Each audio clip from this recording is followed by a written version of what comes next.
Hey everybody, this is Mike with the One Stop Co-op Shop, and as promised, I'm back to the new 20 Strong sets that are coming up, this time looking at the Tainted Grail set. And as always, I take no money from publishers, I just want to show off the game and help you make an informed decision. And if you like the content on the One Stop Co-op Shop, consider supporting us through Patreon. You get early access to our videos and exclusive videos every month you can't see anywhere else. You can also listen to our weekly podcast for reviews and design discussions, or join the conversation and say hi on our Discord. So if you didn't see my video last week, Chip Theory Games has partnered with Awaken Realms for their next 3 releases of 20 Strong. Last week I played Etherfields, this week I'm playing Tainted Grail, and as of the airing of this video on Patreon, I'll also have a look at the final set, which is based on the Nemesis system. And just to repeat the disclaimer from last week, I have not been covering Awaken Realms games for quite a while because they have gone all in on AI art, which I do not support at all. But Chip Theory has said they are using only older art assets and new art assets that do not have any AI in them, since all 3 of these games came before Awaken Realms was using AI. And yeah, let's jump in and see how this one works. So we are going to have decks of different enemy types. You'll see that it looks very similar to Tainted Grail. By the way, I have played Tainted Grail and Kings of Ruin quite a lot, whereas last week I had never played Etherfields, so I didn't really recognize how that game was influenced. But this one, it's very easy to see the influences. So yeah, I've got these piles of enemies. I have shuffled them and left the topmost, well, the entire deck is face up so I can see the topmost enemy. I've also picked my boss. There are a bunch of them, because there are 3 cards, and each of them is double-sided with different options. But we're going against, the Foe Dweller. We'll see what's going on with him in a second. I've also created a deck of combat cards, because there is playing of combat cards, like in Tainted Grail. And this deck is made up of 9 generic cards, plus 1 card, there it is, that matches my chosen hero. There are a ton of heroes in this game, more than I think I've ever seen before, because each hero card has a different hero on each side with their own ability, their own stats, and again, their own unique combat card, although there is a universal card if you want to sub somebody in. And what you're trying to do in this one is to defeat the boss. But how the boss works this time, it's a bit like Solar Sentinels or Too Many Bones. Those are definitely the 2 sets this one brings to mind, and I guess this is mostly like Too Many Bones. Each round, after you fight whoever you're going to fight, you have to pick 1 enemy from the top of the deck to put into this Menhir pile. So again, very much like Solar Sentinels in that way. And once that pile reaches 8, your next fight has to be against the boss. So you're basically getting 8 regular rounds, and then you fight the boss. And if you can defeat the boss and all of their minions, for the Foe Dweller, it's going to be 1 minion, then you win the game. But importantly, the minions you draw for the boss come from that shuffled pile of 8 Menhir minions. So you want to be potentially putting weaker guys in there instead of, what your first impulse would be, which would be to put stronger people, because you want to get them off the top of the piles. And the color of the enemies is going to determine what they give you. All of the purple enemies are linked up to upgraded combat cards. So you'll actually get rid of a card from your deck and upgrade it into a stronger card. That's what the purple enemies do. These enemies, the green enemies, they just give you some immediate effect. Many of them are like recovering dice and such. The gray enemies give you permanent stat ups, like this Archdruid is going to increase my recover stat. And finally, the blue ones, which are a little bit different than the others because they don't have any of these arrows on the right here. I think it's supposed to be kind of like Diplomacy in Tainted Grail. They'll give you items. And for my character, I picked one that's pretty risky at the beginning, but if I can survive, it'll be great. I've only got 1 health. 1 health! But I've got 3 recover and 3 strategy, which is great. And strategy is very important in this one because it is not only how many times you can do the strategy phase, but it's also the maximum number of cards you can hold in your hand and how many you start with. So I'm going to start with 3 combat cards here. I start with all my dice available, and this one, like Etherfields, does use the rotating color wheel. And how it works, very, very cool, definitely changes up the strategy, is that barring the effects of combat cards, you can only hit enemies, apply dice that match the current color. So right now I could only do yellow, and then at the end of the round, it cycles around once. Now I can only do green. Then I can only do blue. So you really need to depend on cards that are going to give you more flexibility with your color placements to kill off enemies in a lot of cases. And my ability is Stalk. Every time I defeat an enemy, I draw a card. And you're going to see how drawing cards works anyway. It connects to the strategy phase. Well, let's jump right in and just show how things work. You'll get it pretty quickly. All right, first I'm going to go into the activation phase. I'll activate 1 enemy and, of course, resolve any skulls for extra enemies if needed. And let's zoom in and look at our options. So this Fomorian Sentinel has 5 life, 1 damage, although that's enough for me. Each time I apply a die to this enemy that does not match either the current dial color or the color of a die already applied to this enemy, I have to lose any one stat. So they really want me to use yellow, for example, right now. And if this enemy is defeated, I gain the Witch's Claw combat card, which is a really good one. I used that last game I played. Next, I've got a Horned Maiden, also 5, also 1. Before the Suffer Damage step, if this enemy is not defeated, discard it and add it to the Menhir stack. Oh, so I would speed up when I would have to fight the boss. And if I defeat him, I cycle the top card of an enemy deck to the bottom of its deck. Meh, kind of mixed ability there. Oh, sorry, I forgot to say for the last guy. Very importantly, this person has a top and middle arrow pointing to the right on the right side there. The more arrows they have in more positions, the more easily you are going to have a time playing combat cards to fight the enemy. I'll show you that soon. Okay, next is an Arc Druid. This is probably the one I'd want to fight first. He's only got 3 life and 1 attack, but he's got a plus skull, so I'm going to have to activate somebody else. Dice can only be applied to this enemy if there are no other undefeated non-boss enemies in the active area, so whoever else got activated I have to kill first. And he does give me 1 recover, but yeah, unless I have really good combat cards, it's probably not going to be possible. And our starting diplomacy option, 3 life, 1 damage is the Pale Lady. At the start of engagement, shuffle your deck hand and discard together, then draw a new hand equal in size to your previous hand. I mean, that's really not a big deal at all, probably. At any time, there's the item. You may discard 2 combat cards, exhaust 2 dice, or banish 1 die to strike again. Striking is when you can either play a card or draw a card. You'll see that soon. All right, so certainly the Pale Lady's the easiest. I could even see me fighting the Archdruid and activating the Pale Lady as well, and maybe surviving. Although the Fomorian Sentinel I could potentially defeat if I can get some crits on yellows with my 3 strategy rolls, and Witch's Claws are an exceptionally good card to get early. But hey, I don't know what my options are yet, so let's draw my combat cards. I'm again getting 3 because of my starting strategy of 3. Oh, I got my character special card. So let's zoom in on one and show what's going on. This is Final Blow. It has 2 arrows from the left at the top and middle. One of these would have to align with the enemy card's arrows to be able to activate its effect. And then it has an effect in the middle. In this case, it says deal 1 damage to this enemy if it would be defeated by this damage.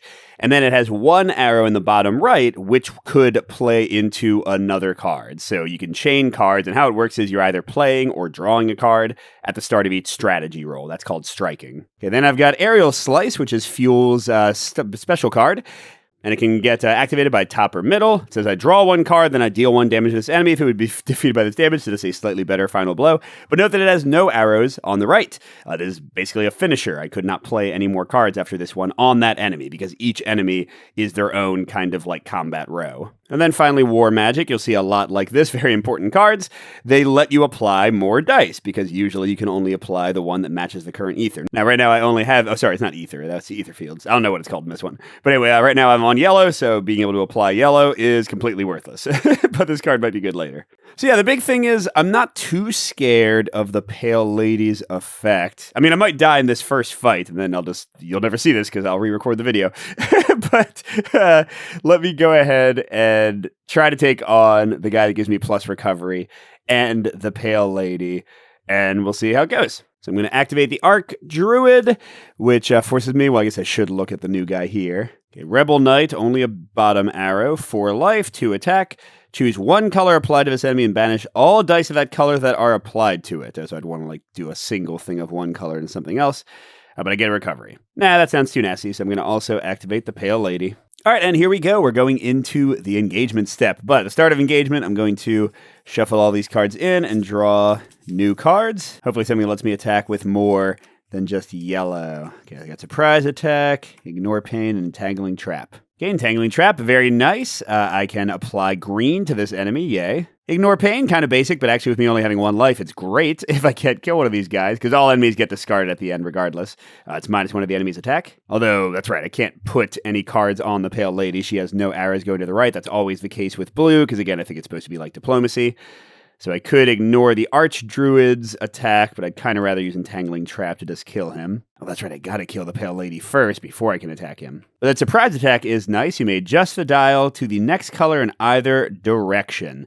And you'll see that there are 2 things here, and they can each trigger separately if the arrows match up. So like if 1 strike, I did Ignore Pain on the Druid, and then the next one I did Surprise Attack, there would be 2 matches there, so I get to activate both of these, so I could move the dial twice. Whereas if only one of them was connected to it, I'd only activate the one that was actually in there. All right, so I feel like my kind of obvious strategy here is to roll a bunch of yellow dice to kill the pale lady, while I put the well, I guess I can also... No, I can't even apply dice to the guy until she's dead.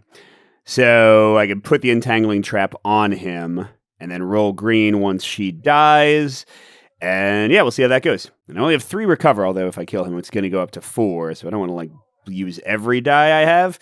And also green is going to be the next dial turd. So I want to have some of those for my next round. But okay, so strategy phase 1. So first you strike, which is either drawing a card or playing a card, one or the other. Although you do have to discard at the end of the entire round down to your max hand size equal to your strategy. So if you go up to like 5 or 6 cards, then you're going to lose some of them. Then you commit, roll, apply dice, and then all the regular stuff. Basically everything else is the same. So sure, first let's go ahead and put the entangling trap on him so we know that's ready to go. And then I'm just going to roll all 4 of my yellow dice because they don't hit very often. See if I can take down this pale lady. Well, that was great. Okay, and not applying any dice, obviously. So let's go to my strategy phase again. I guess I will draw a card. Because if I change with Surprise Attack the color right now, then I can't apply yellow anymore. So I really need to keep it where it is. Okay, so I will strike and draw a new card. I got Hex, which lets me apply blue to an enemy, but the arrows don't align up with Entangling Trap. So I have to play something else before I can actually use that. Which means I'm going to run out of strategy phase before that can happen. Okay, so this is strategy phase 2. Should I roll the greens? All right, I'll roll 3 greens as well. That way if I get lucky with my yellows, I'll be ready to kill the Archdruid as well. Okay. Oh, that was great. That was fantastic. Oh, that was actually too good. So I defeated her because 1 crit and 1 regular does 3 damage. Now, here's an important rule in Tainted Grail. You have to end the strategy phase after you've defeated all the enemies. So you can't just keep on spamming more strategy phases to like draw back up to your hand size because you don't get any inherent draw in the game. That's right, but I get inherent draw because Fuel's ability lets me draw a card when I defeat an enemy. But normally you would not draw any more cards unless you actually had more strike phases. So like I could choose not to kill this guy right now and just not apply these dice if I wanted to draw more cards, but I have a ton of cards. It's fine. So we'll do the 3 damage there. Did a bit of overkill, and I immediately get +1 to my recovery stat. Now it's 4. All right, even though I had 1 strategy left, the strategy phase immediately ends. Okay, so I suffer damage. Nope, they're all dead. After effects, there are none. Okay, exhaust all the dice used, and then I can recover 4 dice. So, yeah, I'm definitely going to, because we're about to flip to green, recover all of my greens and 1 yellow. The rest of these will be exhausted. Okay, then I gain item rewards. Not sure I need it, but at any time I can discard 2 combat cards, exhaust 2 dice, or banish a die to strike again. I mean, it's not going to hurt, right? And like against the boss or something, I could spam a whole bunch of cards together or draw a whole bunch to get something I needed. So yeah, it's nice to have the option. And with 3 strategy, I don't think I'll run out of item spaces. Okay, then we go to cleanup. So we discard all active cards. That includes all of the combat cards I played on people. I'm going to discard cards if I'm over my strategy, which I currently am. Oh, and actually, I should have drawn 1 more card from defeating the other guys. I'll have to discard 2 cards. And then I discard one of the top enemies to the Menhir stack. I'm 1/8 of the way to ending the game, and I'll advance the dial to green. So yeah, I should have drawn from defeating the Archdruid. And I got Charge. Charge lets me apply any 1 die committed to this card. So like Hex and these other things will let me use any number of dice of a given color. But Charge just lets me like put any card on there to hurt the enemy. It can also give me a draw and strike option if I get the middle queued up, and it's got some good things on the right. Find Weakness is kind of like that, except it lets you apply 2 dice of any color to the enemy. Ignore Pain stops damage. And Surprise Attack fast tracks the dial. Honestly, I like the ones that are going to let me hurt guys more. I already only have 1 life, so usually -1 damage from the enemy won't be enough. And there you go. You've seen a whole round of Tainted Grail. That's really the main meat of the game going on. So let's just fight some more. Oh, wait. I got to pick who I'm going to send to the men here. So again, these guys are going to be who I have to fight from the enemy. So let's see who's weak. So certainly the weakest fighter is this new blue top card, Hostile Agent. They only have 2 life and 1 attack. But they have the star ability, which triggers even if they're defeated, where you skip the recovered dice step. So it's a minor annoyance, but they are just so easy to kill, and their item is like just fine. I don't really feel the need to get their bonus from defeating them, so sure.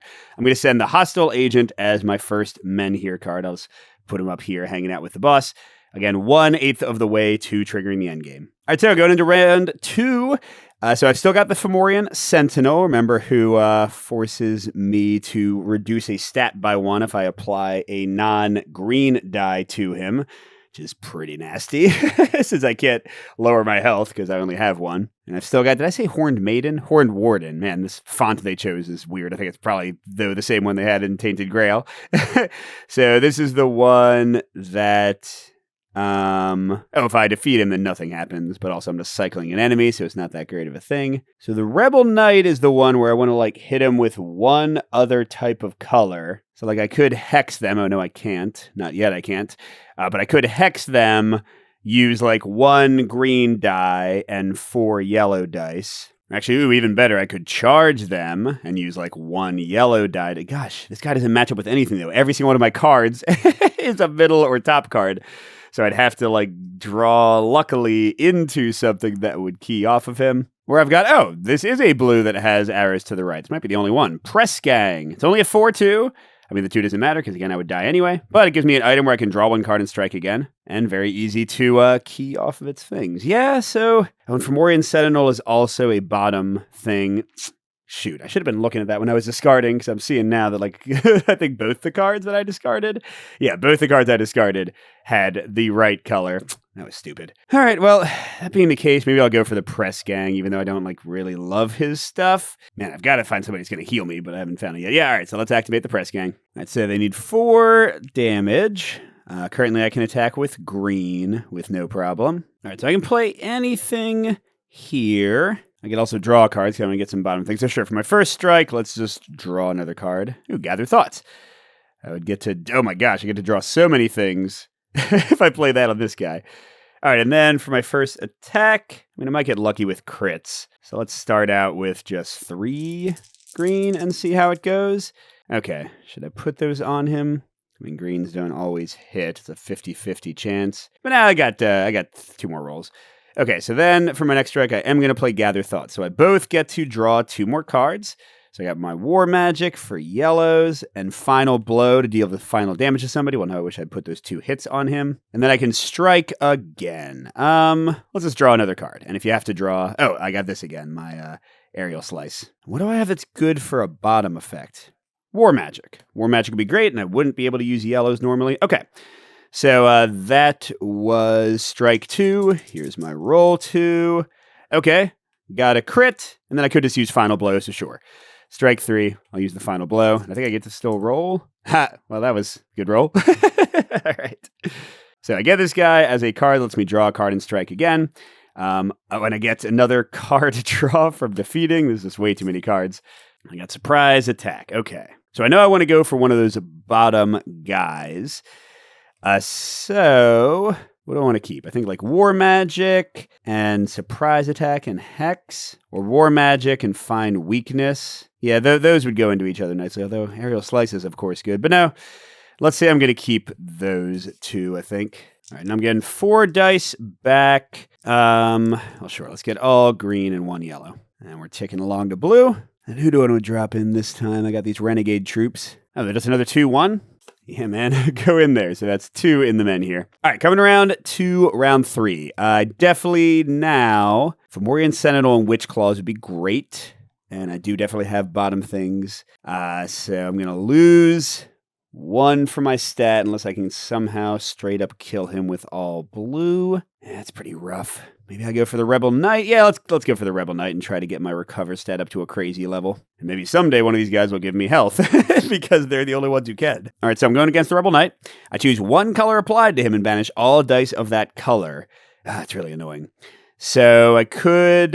well, I was going to... yeah, so first strike, I'm going to do War Magic. So now I can put yellow on him. So right now I can use yellow and blue. I mean, I can roll anything, but I can only apply yellow and blue. And I guess banishing a yellow die is the best thing to go. So let's just go ahead and try for that. So I'm going to roll a single yellow, or should I roll 2 so I have a better chance of hitting with one of them? Well, I've got a lot of strategy rolls, right? So let's maybe just do this. Okay, so this is my first of 3 rolls. And, ooh, I got a crit blue. I guess I could banish a blue die instead. Okay, second turn, I'll draw this time. There's Entangling Trap to apply greens. Do I want to... Yeah, fine, I'll add another yellow and go again. This is my second strategy phase. I got another blue. So if I don't hit him with yellow this time, I'm going to have to banish all the blue dice, which is not what I wanted. All right, so I'll just draw again because I don't need anything else here, right? And I'm just going to hope... What are my chances here? 2/3 had 2/3. So I only have a 4/9 chance of not rolling a hit on either die. Or give me a break. Okay, fine. So, oh no, that's not going back there. It's going to be exhausted. So I immediately gain +1 to my recover. It's a 5 now. That's awesome. But then I need to choose one color applied to this enemy and banish all dice of that color that are applied. So bye-bye yellow. The rest of these get gone. Oh man, but I recover everything. I'm down a yellow die, but I'm in a beautiful place in terms of recovery. Oh, and I get another card from defeating him. That's my charge. All right, and what do I want to keep? So I still kind of want to fight the Fomorian Sentinel, which has a bottom card. So I might keep Ignore Pain, even though it's not my favorite. And then Hex would be good in a second because I'm going to be in purple. So that would let me hit the Fomorian Sentinel with 2 different types of dice. Although we're using dice that are not the main one on him, is going to hurt me quite a bit. Well, actually, yeah, an Entangling Trap. I like having all those options for hitting people. All right, who do I want to send to the men here? Ooh, Knight Errant lets me increase my strategy. At the start of engagement, discard a card from your hand. That's so easy to kill. Wow. And how about Jury of Peers? Be able to send all blue cards. It's a 3 life, but 0 attack, and the skulls don't matter when you're fighting the boss. If this card is activated in the endgame, -1 health. I mean... It's a 1/8 chance I'll draw him. This guy's only getting 1 enemy. And so theoretically, I'll have some number of of health gains before then. Yeah, and to that end, let's go ahead and attack the Knight Errant. I do want to get that Witch's card at some point. Man, okay, I might just want to send some of these guys over so I can gain health up, because I really want to get to 2 health now. All right, so Knight Errant is forcing me to discard a card from my hand. I guess Ignore Pain is really the weakest of these, right? And then I can currently use... Was it blue? Did I forget to move it? Yeah, this is the 4th round, so I should be purple now. So I don't need to do anything, really. I'll just draw a card. Got my Aerial Slice, and I have so much recovery now. Let's just go full on. He's dead. Oh, that's right. I don't get to draw anything. Well, I get to draw from defeating him with my power. Whoops. Surprise attack. Okay. And then, I can now hold 4 cards. So that's beautiful. I don't have to discard any of these. And I recover everything. Man, yeah, if I can just get some health, my stats will be great. And to that end, not even looking. Actually, what does this guy say? Mad Warrior. The start of, or the end of the first applied dice step of engagement, -1 health. Yeah, I'm never fighting him. So get out of here. Oh, there we go. +2 health if I defeat him. Oh, but he's got a skull. And what else? At the end of each strategy phase, either discard 1 card from your hand, discard 1 item, or -1 health. Well, the discard 1 card from my hand thing will be easy. Okay, so I want to fight him so I can finally not be on the edge of death. But who am I going to fight with him? Well, let's start out with him. And I don't want another activate an extra person. The Resentful Priest. Can't put any cards on him, and he has 4 life, which is pretty tough. Oh, but crits applied to him deal +1 damage. That's good. Although not being able to put any cards on him would really limit me. Here, I've got kind of a plan. I'm going to activate the Fomorian Sentinel. Let's see how this goes. All right, so there's a lot of life, and currently we're in red, which means I can only use 1 die normally, but I kind of have a plan. Okay, so at the end of each strategy phase, if he's not dead, I have to discard a card from my hand, discard an item, or take 1 damage. And for the Fomorian Sentinel, each time I apply a die to this enemy that does not match the current dial color or the color of a die already applied to this enemy, I lose 1 to a stat. But for him, I've got Surprise Attack, so I can get a red on him and then change it to yellow and give myself an easier in for attacks. I can put Hex or Entangling Trap on him. Both will work. So yeah, let's start out with that for my first fight phase, because I want to kill him before he forces me to discard a lot of cards. All right, so I'm rolling all my blues and my red for him. This is strategy phase 1. Oh, nice. I got a crit. Oh, man, I didn't kill him. Okay, that's fine. So I will be forced... Where'd that come from? I just knocked a cube on the table. So I am forced to discard an item, discard a card from my hand. Yeah, I guess I'll get rid of Entangling Trap and just hope I can roll well with the yellows. That's right, I got 4 strategy phases, though, and I can draw more cards. Okay. So, strategy phase 2, I'm going to Aerial Slice this guy, which immediately finishes him off because he only had 1 damage left. That lets me draw a card, the Aerial Slice does, and then I also get to draw a card because of my power. Ooh, and I've got Final Blow, so if I get this guy down to 4 life, then I'm good. Okay, and, I still can't do anything else because I'm still on red. I was going to use, where did charge go? Or not charge, surprise attack, but I gotta wait a second for that. Well, I guess unless I wanted to discard 2 combat cards, exhaust 2 dice, or banish 1 die to strike again. But now we don't need to do that. So I'll just roll no new... Oh, this guy's defeated, sorry. Which means I get 2 health, yay! But yeah, so we'll just waste our second strategy phase. So third strategy phase, I will put surprise attack on him.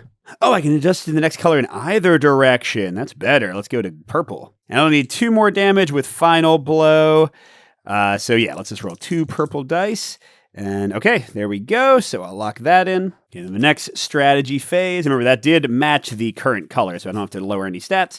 Next strategy phase, I will draw a card for my strike. Well, I guess it's fine, because that was my third. Now, my fourth strategy phase, I'll do the Final Blow. Because, yeah, I forgot that I need to actually kill this guy. So he is defeated, which means I'm going to get that Witch's card in a second. I get to draw a third card, so not quite at my max. And that was it. That was awesome. And now I'm at 3 life, so that's good. And I'm gaining the Witch's Claws card. Look how nice this is. I get red and green, and it's got middle and bottom, so pretty easy to chain. Although note that it's another ender. I can't attach this to anything else on the right. Now, when you get one of these, you have 3 choices. You can pick a card from your hand, trash it out of your deck, replace it with the new card. You can pick any card in your discard pile, trash it, get the new card. Or the risky option, you can blindly trash the top card of your deck and replace it with the new card. So either way, you're always keeping your deck to 10 cards total.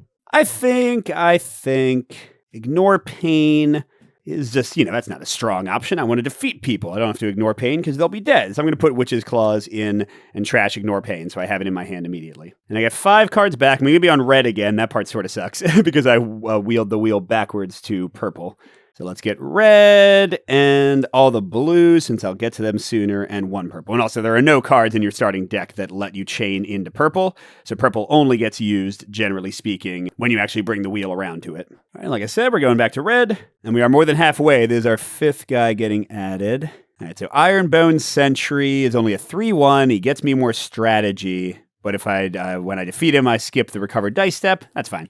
So there we go. He's a pretty weak guy in case he's the one I draw. So we got 5 cards in here. So we're going to have 3 more rounds and then fight the boss. Who do I want to go for? I'm on red right now, but I have War Magic in my hand, so I could add yellow, but still a weaker enemy would be nice. Oh, here. Hunt Mistress is pretty easy. 4 life, 1 damage. If this enemy's not defeated, flip the boss card. That's a new boss, not that big of an effect. And she gives me +1 life. So sure, let's go after her. All right, so remember, we are in the red attack phase.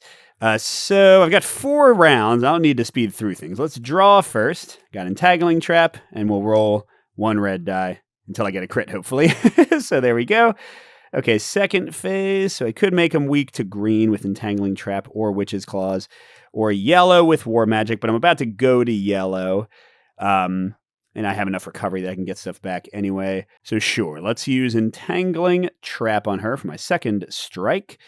I'll re-roll the red and bring in just a couple of greens because I have 3 rolls, including this one. Okay, and that was nothing special. Okay, round 3 or strategy 3, I'll get charge and... Oh, I've got enough recovery. I might as well do 4 dice because I've got this 1 purple waiting. All right, so this is my 3rd strategy phase. This is not going great. I guess I'll lock in that green. I know she only has 1 attack, but I still don't want to let her kill me. Should I add in War Magic and roll a couple of these too? This is my last attack. Hopefully I can get 3 more damage. Oh, yeah, now I roll all of them. Thanks. Okay, so I get 1 more health. I'm up to 4. That's good. And I am back to my full max hand size. And then these are all my exhausted dice. Going back to yellows, let's get both of those. And then greens after that, let's get both of those. Although I guess I wouldn't maybe want the red back for my Witch's Claws. All right, and we're at yellow again. Okay, and who do I want to send over? So Morgan's only a 3/2, but each time you play a combat card on this enemy, -1 to any stat or discard a combat card. Yeah, you know what? That's fine. Now, you don't, by the way, get more cards. Like, you don't reshuffle the discard, so if I run out of cards of a color, I just can't deal with them anymore. So that's 6, so 2 more. All right, Stake Slinger's not too bad. I mean, he's got 5 life, but at the start of engagement, I discard 2 cards from my hand or banish the top card of the combat deck. I can certainly handle that. That's right, I haven't even touched this Horned Warden this entire time, but I just don't care about his effect. He's got a lot of life. And I don't really care about the Resentful Priest, getting a undefeated enemies bonus. I need to remember that I have items. I can use the Pale Lady's ongoing item or the Press Gang ones, but I guess I should save that for the boss, theoretically. So let's go for the Stake Slinger and get the Animal Senses card if I defeat him. All right, so we're on yellow, which ain't going to cut it. So I think for my first strike phase, I'll just play the Witch's Claws, right? That'll be a nice, easy thing. I mean, I'm done, but now I can use like yellow and green. Well, I guess if I can use yellow and green, I'd rather use green. Let's see how 4 green go. I'm sure I'll get a crit, right? With 4 rolls, at least 1. All right, so roll 1. Boom. Oh, wow. Yep. Oh, sorry. I had to discard 2 cards from my hand. Shoot. I don't know. Let's say these 2, because I would have Gather Thoughts to draw some more. Okay, so strike 2. I am drawing, since clearly I don't seem to need any more help. Got Find Weakness back. All right, so this is strategy phase 2. I don't want to kill... Oh, that's right, I don't have to apply the dice. So I'm not going to kill him, because I have faith. Okay, strategy phase 3. This time if I roll it, I will kill him. And I did. Okay, so I don't want to take a chance of missing with both. So he's defeated... And I'll gain the Animal Sense combat card. I get to draw another one, so I'm back to my max. And I can refresh. I'm going into green, so I want all the greens back, and then I'll also get my red. And Animal Sense says, in the cleanup step, return the combat card to the left of this card to your hand. Oh, I didn't like this one that much in the last game. Well, is there anything that I like even less? Final Blow does a damage. I mean, that's not terrible. Find Weakness lets you apply any 2 cards. Surprise Attack is great. Gather Thoughts is good. All right, I'll take the chance. I'm going to switch it with the top card of my deck. Which is, oh man, my freaking unique, well, whatever. So it goes. So the Animal Sense is on top now. Yay. All right, who do I want to send over? What the heck? 8 and 2? But I get the Brutal Attack card. That one must be good. Ooh, that is a nice card. Deal 2 damage to this enemy if it would be defeated by this attack. But 8? Really? I don't think so. All right, crud. Who do I want to send over to the boss? The Corrupted Druid I can't hit with regular hits. It has to be like special damage effects or crits. Oh, a +1 to any stats. Well, now I can see why she's good. All right, you know what? We'll send the Horned Warden. Finally reveal another green guy. And who is it? The Mulch Man. He's a 3/2. If the amount of damage applied to this enemy does not exceed its health, banish the dice applied to this enemy. Well, that's pretty easy to do. And then cycle the top of an enemy deck to the bottom of its deck, then draw a card. Well, this is going to be the end, so I won't really care about the top and bottom. I mean, he seems like a good one to send for the final... Men here card. So who else do I want to fight? Should I go for the Manapede? That'd be dumb, right? The Brutal Attack is super good. I'm just worried about using too many dice, but I won't need all the dice that I'm using. That's the key thing, because the color will have changed. So okay, let's go for the Manapede. I want that card. Okay, so we're currently on green. Here's my thought. I want to use Surprise Attack to change it to blue after I hit him with some greens, because then it'll change to purple for the boss's first round, which is kind of the best place for it to be, because purple dice hit so well, and then also purple dice are not on any of my cards, so I can use other cards to bring in the other colors. So yeah, let's try to get a Surprise Attack, but not right away. I want to hit him with some green first, and then I can Final Blow him after that. Yeah, so for my first of 4 strategy phases, let's just draw a card. There's Animal Sense. Yay! I'm rolling all 4 greens, hoping to get some crits or even just some hits. Okay, I'll take him. Now, do I want to charge yet? No, let's wait one more turn, and then we'll try to get a Surprise Attack in. Oh, good. Okay, so now he's half dead. So that's nice. All right, so now going into, this is my 3rd phase. I'm going to adjust this to blue. Okay, now I'll roll all my blue dice, I guess. Okay. Oh, that was it. That's it. Okay, should I kill him?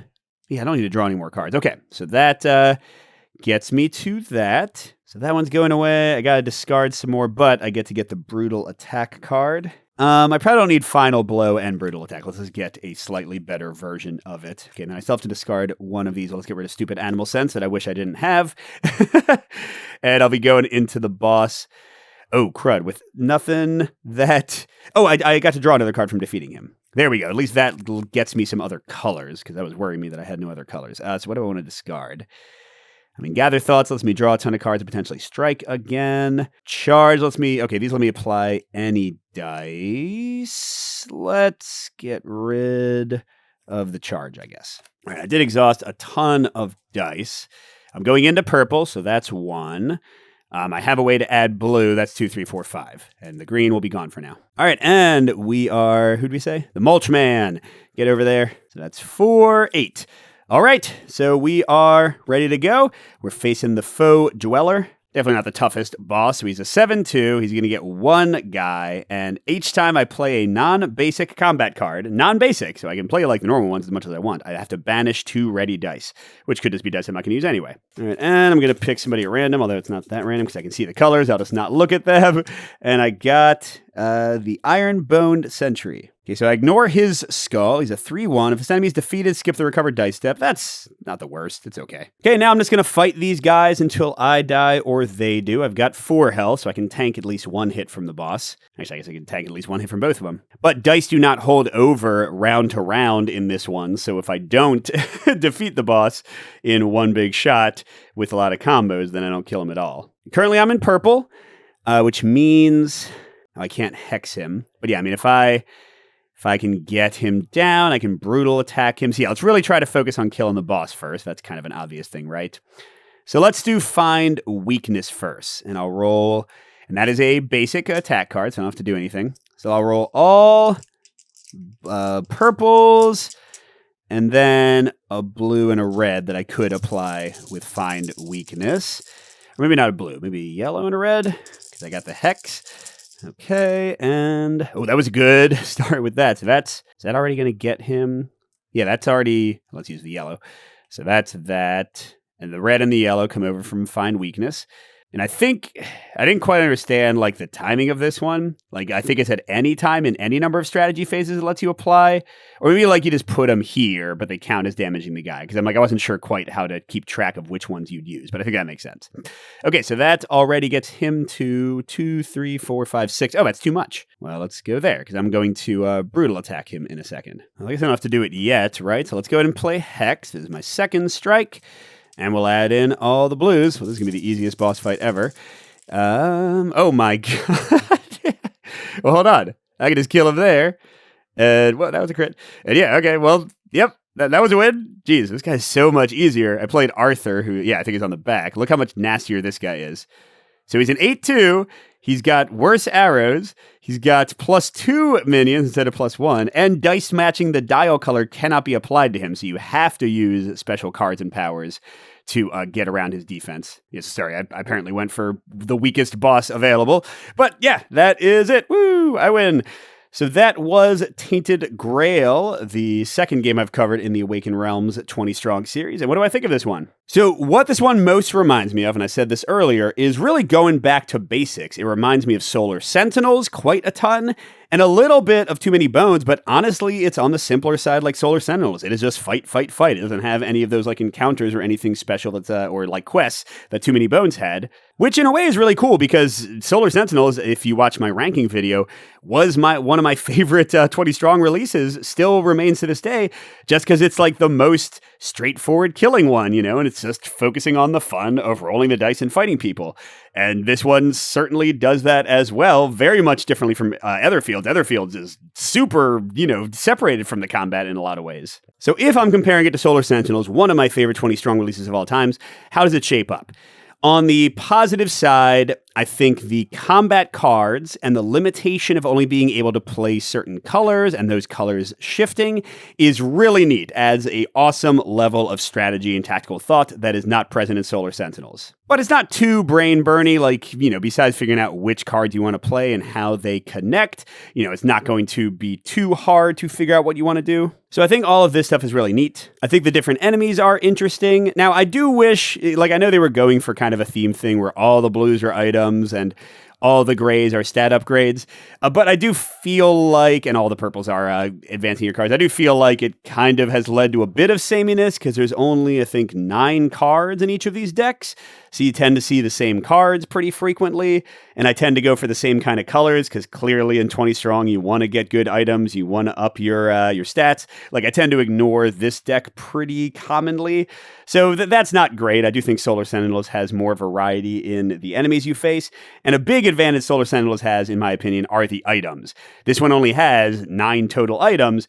And like I only got 2 of them and I didn't even use them. Although, again, this was a pretty easy run. I got lucky with my boss. Well, not lucky. I picked him.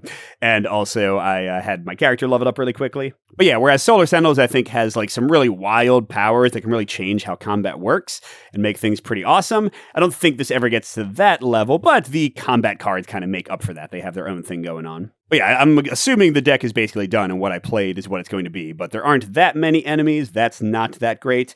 But the bosses are a nice variety. Some of them are way harder than others, which is, going to give you some good difficulty options. And the difficulty modifiers are pretty good here. Like, look at level 5, you banish 1 die of each color. You start with -1 stat, and you get 1 fewer round before you have to fight the boss.